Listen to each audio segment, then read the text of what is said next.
So continue करते हैं lecture number 15 से।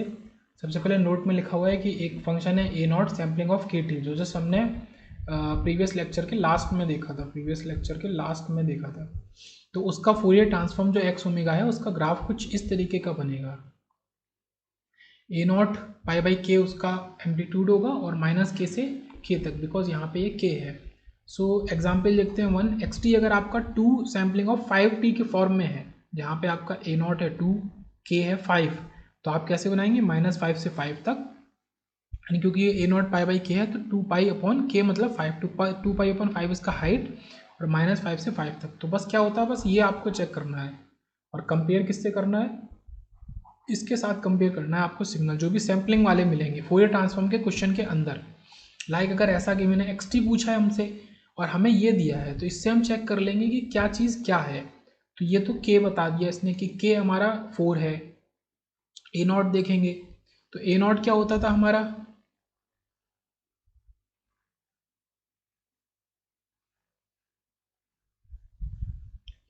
ए नॉट पाई बाई के, ये जो वैल्यू है 5 किसके इक्वल होगा, ए नॉट पाई बाई के इक्वल होगा। ओके, 5 किसके इक्वल होगा, जो वैल्यू गिवन है ए नॉट पाई बाई के इक्वल होगा। तो यहाँ से ए नॉट हमारा आएगा 5 के अपॉन पाई, ये आया 5 के अपॉन 5, फिर के इज 4 तो 20 अपॉन पाई। तो जो हमारा आंसर होगा कैसा होगा, ए नॉट सैम्पलिंग ऑफ के टी। तो ए नॉट हमारा 20 अपॉन पाई आया और के हमारा 4 है, सैम्पलिंग ऑफ 4t। ये हमने उल्टा चलने की प्रैक्टिस करी, एक्स ओमेगा से एक्स टी निकाला। अब हमसे कह रहे हैं कि calculate area and energy of sampling function X T, sampling of T, X T equal to sampling of T का एरिया और एनर्जी निकालें। तो एक्स टी हमारा ए नॉट सैम्पलिंग ऑफ के टी के फॉर्म में मौजूद है। अगर जहाँ पे ए नॉट अगर हम 1 लेते हैं, के भी 1 लेते हैं, तो हमारा सिग्नल ये -1 से 1 और हाइट भी 1 कुछ इस तरीके का हमारा बन जाता है। ओके, तो एरिया अंडर टाइम डोमेन की जो प्रॉपर्टी थी वो ऐसी है मतलब ऐसी कि आपका जो एक्स ओमेगा है आप उसमें ओमेगा को क्या रख दें, 0 रख दें, ओमेगा को 0 रख दें। तो एरिया जो निकल के आया वो निकल के आया पाई। तो पाई इसका एरिया है सैम्पलिंग ऑफ टी का। सिमिलरली अगर आप एनर्जी की बात करें तो वो पार्शियल एनर्जी थ्योरम से निकालेंगे जो हमने देखा था। तो एनर्जी की बात करें तो एनर्जी में क्या होगा, 1/2 पाई फॉर्मूले लगा -∞ से ∞ मॉड एक्स ओमेगा के स्क्वायर। तो इसका जो मैग्नीट्यूड है, मैग्नीट्यूड की अगर आपने ए नॉट के दोनों को 1 ले लिया तो इसका मैग्नीट्यूड पाई बचा, ना कि 1। ओके, पाई बचा, तो ये पाई लेना है, पाई का स्क्वायर, इसका इंटीग्रेशन -1 से 1, जो कि फिर से वही क्या देगा, पाई ही देगा। और ओमेगा ये डी ओमेगा है तो 1 से -1 मतलब ये 2 दे देगा। तो 2 पाई स्क्वायर अपॉन 2 पाई पहले से था, तो आंसर बचा पाई। तो same answer, energy and area same होता है सैम्पलिंग फंक्शन का। ये हमने एरिया अंदर टाइम डोमेन से निकाला, एक्स ओमेगा में ओमेगा को 0 रख के, और एनर्जी हमने निकाली पार्शियल एनर्जी थ्योरम से। अभी क्वेश्चन की बात करते हैं। क्वेश्चन क्या कह रहा है कि आई इजकल टू 0 से इन्फिनिटी आपका इंटीग्रेशन है sine square 4t upon T square D T. तो इसका सॉल्यूशन क्या होगा, okay, sine square 4t upon T square D T, 0 से इन्फिनिटी तक इसका इंटीग्रेशन करना है। तो इसको देख के हमें समझ में आता है कि हम इसको साइन थीटा अपॉन थीटा के फॉर्म में लगभग बना सकते हैं। तो इसमें हम क्या सप्लाई करेंगे, 4 इंटू 4 यहाँ 16, तो यहाँ पे हम सप्लाई करेंगे 16 और 16, इसको हम 4 इंटू 4 करके लिख लेंगे, मतलब 4 का स्क्वायर। तो साइन स्क्वायर 40 अपॉन 40 का स्क्वायर, तो ये कुछ इस तरीके से बन गया, sine 16t square upon 16t square के फॉर्म में बन गया ये। ओके, 16 बाहर है, तो अब ये क्या बन गया, सैम्पलिंग ऑफ 40 का होल स्क्वायर। ये सैम्पलिंग फंक्शन का स्क्वायर है जिसमें 16 बाहर है।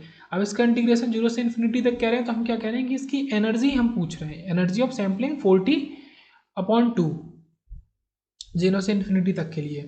तो अपॉन 2 क्यों आया, क्योंकि हमें -∞ से इन्फिनिटी तक पता है, जिसको हम जब चेंज करेंगे 0 से इन्फिनिटी तक, ओके, तो इसका सॉल्यूशन के लिए हम यहाँ पे अपॉन 2 लगाएंगे, जो भी इंटीग्रेशन का हमारा फॉर्मूला होता है उससे।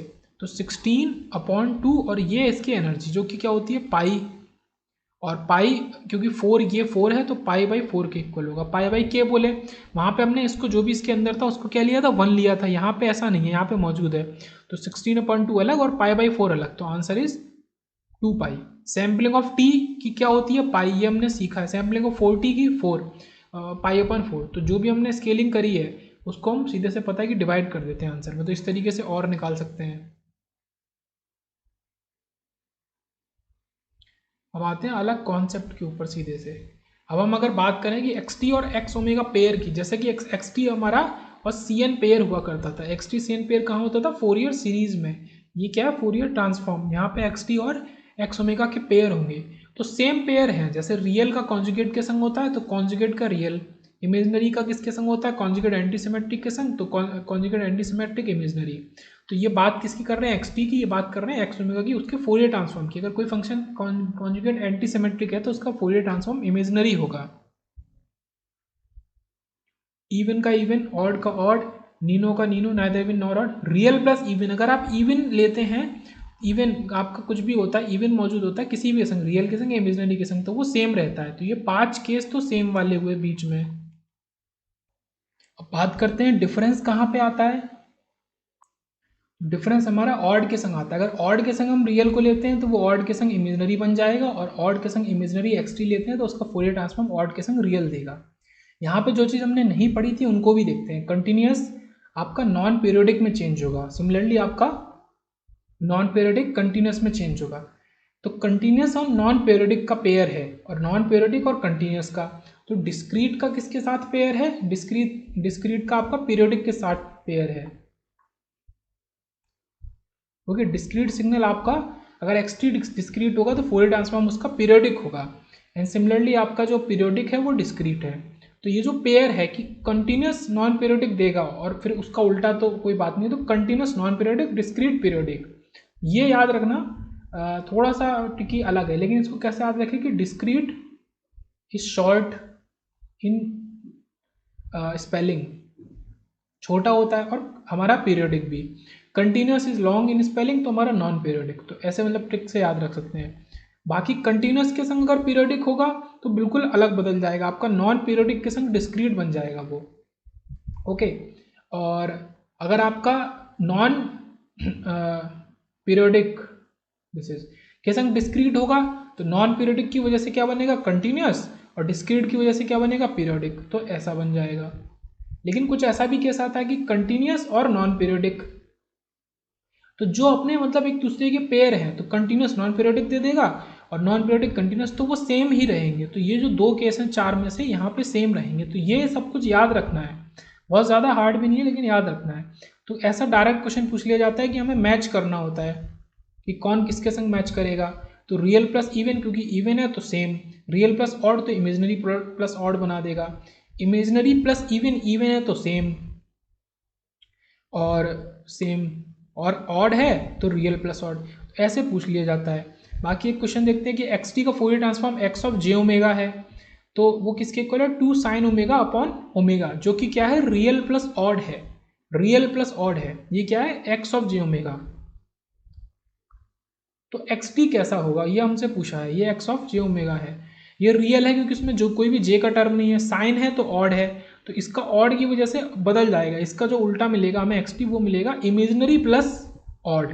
ओके, इमेजनरी प्लस ऑड मिलेगा एक्स टी। अब अगर हमारा एफ ओमेगा कुछ इस तरीके से है, रियल प्लस इवन, ये कॉस ओमेगा है, कॉस इवन होता है और रियल होता है, इसमें कुछ भी इमेजनरी पार्ट नहीं है, तो रियल प्लस इवन हमें रियल प्लस इवन ही देगा। तो ये एक्स अगर टी है तो एक्स ओमेगा कुछ ऐसा मिलेगा सॉरी, ये ऐसा मिलेगा हमें। मेन बस यहाँ पे यही चीज़ देखनी है। ये हमें सिग्नल दिया, ये क्या है? कंटिन्यूस है और नॉन पीरियोडिक है। ओके, ये कंटिन्यूस है बट नॉन पीरियोडिक सिग्नल है, तो ये क्या देगा? Non periodic. ये नॉन पीरियोडिक ही रहेगा पर कंटिन्यूस ही सिग्नल देगा, तो कुछ इस तरीके से देता है। तो इससे हमें मतलब नहीं है कि सिग्नल कैसे बनाना है, हमें बस बताना है कि continuous plus non periodic x T है तो उसका एक्स ओमेगा कैसा होगा।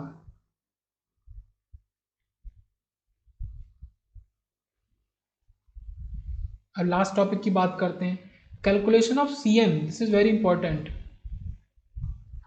पूरा हमें सी एन निकालना है फोरियर ट्रांसफॉर्म की मदद से। हम सी एन को निकाल सकते हैं, ओके, कैलकुलेट कर सकते हैं फोरियर ट्रांसफॉर्म की मदद से। This is very important topic. X T अगर हमारा सिग्नल रेक्टेंगुलर सिग्नल है, ओके, तो उसका एक्स ओमेगा क्या होगा? ए नॉट टाउ, या आपका area sampling of omega tau by 2 के इक्वल होगा। अगर हम वाई टी लेते हैं पीरियोडिक सिग्नल, हम क्या करते हैं, इसी एक्स टी को वाई टी बना देते हैं। ठीक है, एक्स टी क्या है, रिपीटेड, वाई टी क्या है, रिपीटेड एक्स टी को अगर हम रिपीट करते हैं बार बार, तो बेसिक सिग्नल तो हमारा क्या था, वो ये रह गया जो हमने ऊपर लिया था, जो हमने बेसिक सिग्नल लिया था वो ये था एक्स टी, इसको रिपीट कर दिया। अब इसका हमारा एक्स ओमेगा क्या होगा, उसको तो हम निकाल सकते हैं, लेकिन सी एन क्या होगा, तो ऐसे सिग्नल का सी एन केवल एक तो क्या बात है कि पीरियोडिक सिग्नल का ही निकलता है, तो C N is X N omega nought upon T nought. तो यहाँ पे दो चीज़ अलग से आई, तो एक्स में एक तो एन इंट्रोड्यूस हुआ है और एक टी नॉट इंट्रोड्यूस हुआ है, तो इनको इंट्रोड्यूस करा देते हैं। तो हमारा ये जो एक्स ओमेगा था, और इससे हमें हम क्या निकालना है, वाई ओमेगा, क्योंकि ये वाई टी है सिग्नल, तो वाई ओमेगा में क्या होगा, इस सिग्नल में ओमेगा नॉट के संग एन रखेंगे, तो ओमेगा को ओमेगा नॉट बना देंगे, तो N omega nought tau by two, और जो बाहर सिग्नल है एम्पलीट्यूड, उसमें हमने क्या किया, टी नॉट से डिवाइड कर दिया, जो कि इसका फंडामेंटल टाइम पीरियड है। तो ये छोटे छोटे ये चेंजेस आएंगे, तो सी नॉट इजकल टू हमारा X N omega nought upon T nought. इसको देखते हैं क्वेश्चन में, कुछ इस तरीके का वाई टी अगर गिवन है, तो इसका एक्स टी क्या होगा, इसका एक्स टी अगर देखें तो वो केवल इतना है। इसका क्या होता था, इसका हमने देखा था ए नॉट टाओ और सैम्पलिंग स्क्वायर, और यहाँ वही रहता था omega tau by to. Okay, ये चीज़ रहती थी। ए नॉट टाओ क्या है, इसका एरिया, तो बस सैम्पलिंग का स्क्वायर हो जाता था। तो अब क्योंकि वाई टी हमारा पीरियोडिक है और ये नॉन पीरियोडिक है, सिंगल, ये सिंगल है, ये क्या है, रिपीटेड है, इसी सिंगल का रिपीटेड पार्ट है, तो ये जो सिंगल है इसका हमें फूरियर ट्रांसफॉर्म पता है एक्स ओमेगा, वो क्या होता है, ये ए नॉट टाओ सैम्पलिंग स्क्वायर, यहाँ पे स्क्वायर आ जाता है ओमेगा टाओ बाई टू, तो इसका सी एन हमें बताना है। तो इस रिपीटेड सिग्नल का, पीरियोडिक सिग्नल का सी एन हम निकाल सकते हैं, तो वो क्या होगा, इसी फूरियर ट्रांसफॉर्म के फॉर्मूले से X of N omega nought upon T nought, तो ए नॉट टाओ में टी नॉट से डिवाइड कर देंगे और sampling square omega N tau by two कर देंगे, यहाँ पे एन इंट्रोड्यूस कर देंगे। ओके, तो Fourier transform for periodic signal की बात करते हैं। अगर वाई टी पीरियोडिक सिग्नल है और वाई ओमेगा हमें निकालना है, और वाई टी का जो सी एन को कैलकुलेट करने का फॉर्मूला है वो ऐसा है, क्योंकि ये फोरियर ट्रांसफॉर्म जिस सिग्नल का निकालना है उसकी फोरियर सीरीज एक्सपेंशन भी हम लिख सकते हैं, तो उसका सी एन एक एग्जिस्ट करेगा।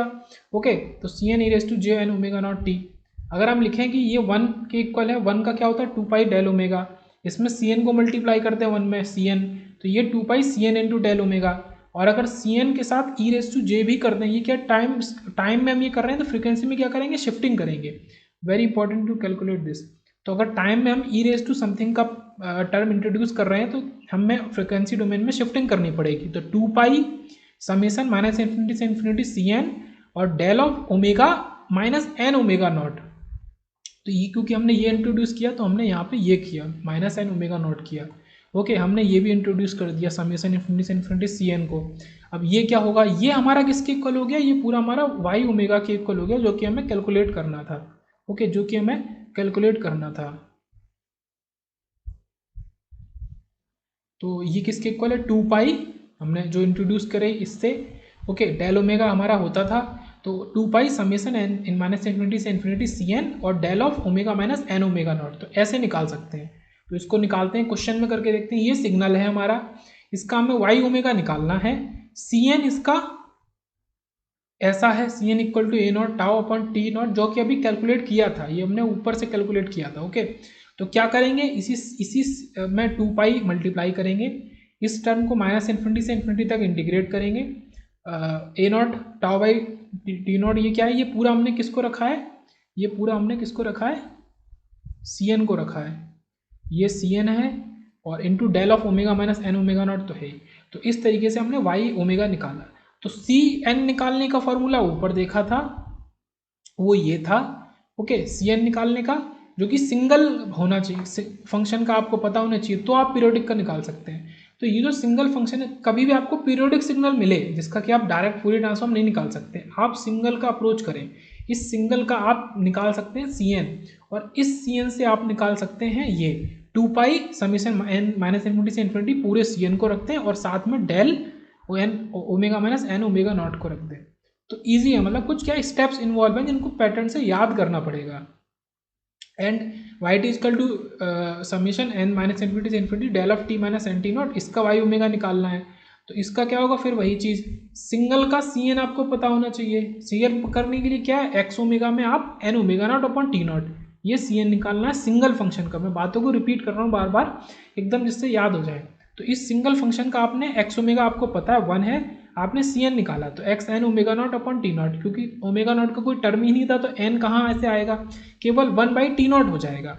अब आपको सी एन पता चल गया तो आप वाई ओमेगा निकाल सकते हैं। आप 2 पाई से मल्टीप्लाई करें और साथ में आप del of omega minus N omega nought कर दें। ये तो बाई डिफॉल्ट आएंगे ही आएंगे ओके वाई ओमेगा में, क्योंकि ये पीरियोडिक किसकी बात करें, पीरियोडिक सिग्नल में। और बाकी आप सी एन का इंटीग्रेशन कर दें, मतलब समीशन कर दें N equal to minus infinity से इन्फिनिटी तक, तो केवल 1/2 पाई को आप डाल दें। तो 2 पाई अपन टी नॉट क्या बन गया, ओमेगा नॉट। तो ये हमारा यहाँ आ गया, ये 2 पाई अपन टी नॉट है, ये 2 पाई अपन टी नॉट आपका क्या बन गया, omega naught. 2 pi upon t naught omega not, तो ये क्या आ गया, omega naught summation N minus infinity से infinity del omega minus N omega naught. ये आपका क्या है, इन्फिनाइट पीरियोडिक इम्पल्स ट्रेन का बना। अब कुछ याद करते हैं, एक बार बोल के देख लेते हैं fundament Fourier transform of some important signal. तो डेल टी का होता है 1, यू टी का होता है 1/j omega plus pi del omega okay. Signum T का होता है 2/j ओमेगा, तो यहाँ 1/j ओमेगा है और इसका 2/j ओमेगा है सिग्नम का। इतना डिफरेंस याद रखना है। डीसी का आपका सीधे से 2 pi a naught del omega, और e raise to minus a t u t 1/a plus j omega e raise to minus, ये किसके लिए है, ए ग्रेटर देन 0 के लिए। और e raise to minus a mod t की बात करें ए ग्रेटर देन 0, तो यहाँ पे 2a का अगर मॉड टी की बात कर रहे हैं 2a ऊपर इंट्रोड्यूस हो जाता है upon a square plus omega square. Cos omega not t की बात कर रहे हैं तो पाई इंटू डेल का एक फंक्शन ऐसा है omega plus omega nought plus del into omega minus omega not. तो इसमें जो ये आ रहा है पाई आ रहा है, ये चीज़ें आप इक्वेट कर सकते हैं जो साइन ओमेगा और कॉस ओमेगा नॉट का जो एक्सपेंशन होता है। तो यहाँ पाई के संग जे भी आएगा, बीच में माइनस होगा ओके। तो ऐसे आप कर सकते हैं। ए रेक्टेंगुलर टाउ बाई टी का तो हमने इतना निकाला है कि याद हो जाना चाहिए। So a rectangular tau by t का आपका ए टाउ जो एरिया होता है sampling of omega tau by 2 okay, ये चीज़ है। ए सैम्पलिंग ऑफ के टी इसको भी यूज़ किया था, तो इसका हमने ग्राफ बनाया था ए नॉट पाई बाई के, ये इसका है और माइनस के से के तक, तो इस तरीके से इसका ग्राफ है। अब ट्राइंगुलर का आपने निकाला है वो भी याद हो जाना चाहिए। ए टाओ एकदम सेम, बस यहाँ पे सैम्पलिंग स्क्वायर आ जाता है okay, sampling square omega tau by 2। फिर पीरियोडिक सिग्नल का, पीरियोडिक सिग्नल में क्या है 2 पाई मल्टीप्लाई करेंगे और ये टर्म मल्टीप्लाई करेंगे ओके, और बीच में सी एन का आप ये कर देंगे N equal to minus infinity से इन्फिनिटी इंटू सी एन। तो 2 पाई मल्टीप्लाई करेंगे, del of omega minus N omega nought multiply करेंगे और सी एन का आप ही कर देंगे। उसके लिए आपको सी एन निकालना आना चाहिए ओके। और ये कुछ ये पीरियोडिक इम्पल्स का अगर आप निकाल रहे हैं तो उसमें भी वही चीज़ आपने 2 पाई और जो इसके संग मतलब सी एन में जो टी नॉट होगा इस वाले केस में तो वो आपका ओमेगा नॉट बन जाएगा और ये आपका रहेगा ही रहेगा ठीक है। सी एन क्या है आपका, ओमेगा नॉट कहाँ से आया 2 पाई ये 2 पाई और टी नॉट से ओमेगा नॉट, और ये तो आपका अलग से है ही del of omega minus N omega naught e raise to minus a t square Gaussian, तो रूट पाई अपॉन ए आपका ये क्या है एम्पलीट्यूड मतलब इसका कांस्टेंट पार्ट, और e raise to minus omega square upon 4a, तो ये भी गॉसियन ही है, ये माइनस ए टी स्क्वायर है, ये माइनस ओमेगा स्क्वायर 1/4a है। अब बात करते हैं इंपॉर्टेंस ऑफ नेगेटिव फ्रीक्वेंसी। तो नेगेटिव फ्रीक्वेंसी इन्वॉल्व क्यों होती है, उसकी क्या इंपॉर्टेंस है उसकी बात करते हैं ओके। अगर एक एक्स टी हमने लिया कॉन्जुगेट सिमेट्रिक सिग्नल है like this mod of x t raise to j, और ये उसका मतलब एम्पलीट्यूड पार्ट है, ये फेज पार्ट है। तो mod of x T x of minus T के इक्वल होगा अगर हमारा एक्स टी कॉन्जुगेट सिमेट्रिक है, मतलब इफ और ये देन, तो आपका जो मॉड ऑफ एक्स टी होगा वो हमेशा इवन फंक्शन होगा और फेज ऑफ एक्स टी हमेशा ऑड फंक्शन होगा। इसको देखते हैं, एफ टी एक रियल सिग्नल है। अच्छा एक्स टी या एफ टी की बात करें, एक्स टी एफ टी अगर ये रियल है तो तभी तो ये आपका कॉन्जुगेट सिमेट्रिक होगा, क्योंकि आपने टेबल में देखा था रियल के लिए कॉन्जुगेट सिमेट्रिक, कॉन्जुगेट सिमेट्रिक के लिए रियल। तो ये कॉन्जुगेट सिमेट्रिक पाने के लिए अगर ये कॉन्जुगेट सिमेट्रिक होगा तो ही हमारी ये चीज़ें वैलिड होंगी ओके, तो ही चीज़ें वैल्यू होंगी। तो इसको पाने के लिए आपको इसको रियल मान मतलब होना चाहिए आपका सिग्नल, तो ये रियल सिग्नल है गिवन ठीक है, पहली कंडीशन फुलफिल। आगे बढ़ते हैं, एफ ओमेगा आपका कॉन्जुगेट सिमेट्रिक फंक्शन है, तो इसका जो एम्पलीट्यूड वाला पार्ट है मॉड एफ ओमेगा, ये आपका इवन है जो आपको दिख रहा है इवन। ये ऑड है, ये भी आपको दिख रहा है ऑड, इसका फेज वाला पार्ट। अच्छा ये इवन है ऑड है, अगर आप मानते हैं कि चलो ये रियल सिग्नल नहीं है, ऐसा माना, हम मानते हैं कि इसका उल्टा शुरू करते हैं, इसका ग्राफ कुछ ऐसा है, इसका ग्राफ कुछ ऐसा है, ठीक है, 0 से 2 तक और 0 से 1 तक एक्सटेंड है, 2 इसका वो है। अब यहाँ पे कोई भी नेगेटिव फ्रिक्वेंसी नहीं ले रहे हैं, लेकिन ये क्या है, ये एक इवन फंक्शन नहीं है, ये इवन फंक्शन नहीं है, तो ये मॉड एफ ओमेगा इवन नहीं है, तो ये एफ ओमेगा कॉन्जुगेट सिमेट्रिक नहीं है, तो एफ टी रियल नहीं है। तो एफ टी के रियल फंक्शन होने के लिए उसके मॉड एफ ओमेगा का, मतलब उसके transfer function sorry Fourier transform के मॉड का या मैग्नीट्यूड डायग्राम का आपका उसमें even frequency negative frequency involve होना ज़रूरी है। जब तक ये नेगेटिव फ्रिक्वेंसी इन्वॉल्व नहीं है यहाँ पे -1, तब तक आप इसको इवन या ऑड नहीं बना सकते। तो इनको इवन और ऑड होने के लिए ही, क्योंकि यहाँ अगर इवन नहीं कर दिया तो हमारा सारा केसी बिगड़ गया, एफ टी रियल नहीं बचा। तो एफ टी को रियल रखने के लिए इसको हमें इवन बनाना पड़ेगा, मानना पड़ेगा कि इवन है। और ये इवन कैसे होगा, with the help of negative frequency. तो अब आपको समझ में आ गया होगा नेगेटिव फ्रिक्वेंसी का क्या रोल होता है। तो negative frequency don't have any practical importance, they are use only for frequency analysis, ठीक है, केवल फ्रिक्वेंसी एनालिसिस के लिए यूज होता है, Fourier transform analysis of real time domain signal. तो जो रियल टाइम डोमेन सिग्नल होंगे वहां पे नेगेटिव फ्रिक्वेंसी एग्जिस्ट करेगी ही करेगी। तो ये लेक्चर नंबर 15 के सारे कॉन्सेप्ट वाला पार्ट यहाँ खत्म हो गया।